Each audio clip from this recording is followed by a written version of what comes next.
আসসালামু আলাইকুম ভিউয়ার্স, কেমন আছেন সবাই? অর্পিজন অ্যান্ড পেটস চ্যানেলের আজকের ভিডিওতে আপনাদেরকে স্বাগত। ভিউয়ার্স, প্রতিদিনের মতো আজকের ভিডিও আপলোড দিব। কবুতরের প্রতিদিন অবস্থা জানানোর জন্য এই বাচ্চাটার জন্য ভিউয়ার্স আমার সকলে দোয়া করবেন। Please pray for her viewers, for quick recovery. Pray for her for quick recovery to Allah, because Allah is Almighty. Allah will solve everything, inshallah. Viewers, দেখেন এগুলো নর কবুতর, সবই নর কবুতর ভিউয়ার্স। এইটা শুধু মাদি, ওর সাথে নরটারেও বের করি তো, তো ও যদি বের হয় সমস্যা নাই। ওরে কেউ মারতে চাইলে ওই যে ওর সাথে যে নটটা আছে ও তাকে আক্রমণ করে, তো এটার ক্ষেত্রে সমস্যা নাই। ওরা একটু হাতে আর জোড়া দেওয়া তো এই জন্য সমস্যা হয় না। এই দেখেন আমি দেখাচ্ছি, এই জন্য ওর এই রেড চেকারটা ওরা মারতে আসছে, দেখেন ও কিন্তু ওর ওই আশেপাশেই আছে। এই দেখেন দেখেন দেখেন নটটা ওকে গার্ড দিয়ে নিয়ে যাবে ওর বাসায়। এই দেখেন ওর বাসায় ঢুকে যাচ্ছে, দেখছেন ভিউয়ার্স?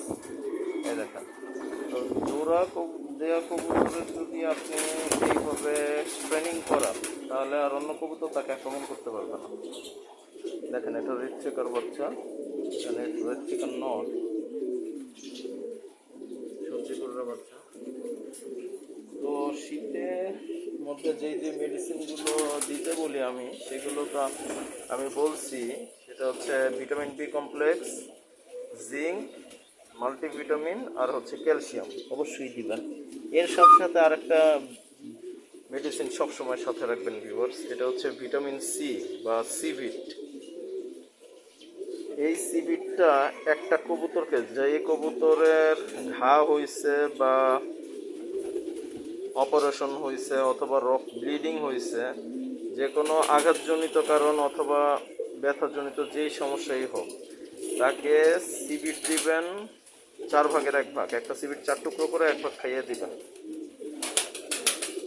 রাতে খাইয়ে দিবেন ভিউয়ার্স। এটা খুব ভালো কাজ করবে ইনশাল্লাহ। আর আপনারা যদি ভিটামিন সি এমনিতে খাওয়াতে চান কবুতরের রোগ প্রতিরোধ ক্ষমতা বৃদ্ধি করার জন্য, সেক্ষেত্রে 2 লিটার পানিতে 2টা সিভিট গুলিয়ে দিবেন। 2 লিটার পানিতে 2টা সিভিট গুলিয়ে দিবেন, সেক্ষেত্রে ভালো ফলাফল পাবেন। আর আলহামদুলিল্লাহ ভিউয়ার্স, যে কবুতরটা বলছিলাম যে এই বাচ্চাটা মলদার বের হয়ে গেছিল, যেটা আলহামদুলিল্লাহ ওটা রিকভার করছে। ড্রেসিং করছিলাম কি দিয়ে, ভায়োডিন 10% দিয়ে, আর মলদারটা আস্তে করে চাপ দিয়ে ঢুকিয়ে দিতাম। এর সাথে ওকে জিম্যাক্স সাসপেনশন, এই যে মানুষের জিম্যাক্স, স্কোয়ারের জিম্যাক্স suspension syrup are well zinc একসাথে মিক্স করে দিতাম। সকালে পানিটুকু খাইতো, দুপুর পর্যন্ত রাখা হইতো, যতটুকু ইচ্ছা খাইতো। ওই একটা আলাদা খাতার মধ্যে রাখতাম। অসুস্থ কবুতর সবসময় আলাদা রাখতাম, আর খাবার দিয়ে রাখতাম, আর সাথে গ্রিড দিতাম ভিউয়ার্স। একটা জিনিস আমি বলি, মোস্ট ইম্পর্টেন্ট থিংস, অনেকেই বলে, অনেক বড় বড় পালক হয়ে বলে যে অসুস্থ কবুতরকে গ্রিড দেওয়া ঠিক না।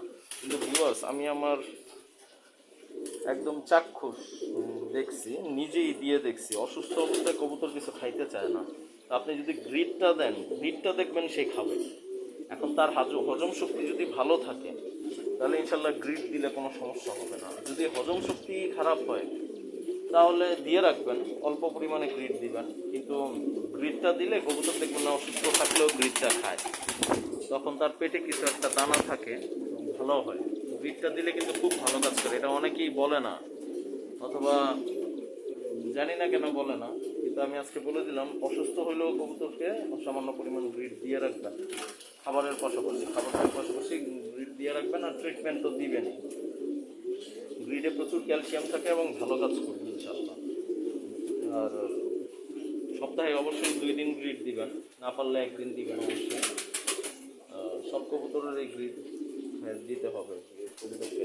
নরগুলোকে যেগুলো আলাদা রাখছেন সেগুলোকে কম পরিমাণে দিবেন, কিন্তু মাদি কবুতরগুলোকে অবশ্যই বেশি পরিমাণে দিতে হবে, কারণ মাদিরা ডিম পারে তো, সেজন্য ক্যালসিয়ামের ঘাটতি হয়। তো আজকে এই পর্যন্তই। সবাই ভালো থাকবেন আর চ্যানেলটি সাবস্ক্রাইব করে সাথেই থাকবেন। ভিডিওটি ভালো লাগলে লাইক করে দেবেন, কমেন্টে জানতে চাবেন কী ধরনের ভিডিও দেখতে চান।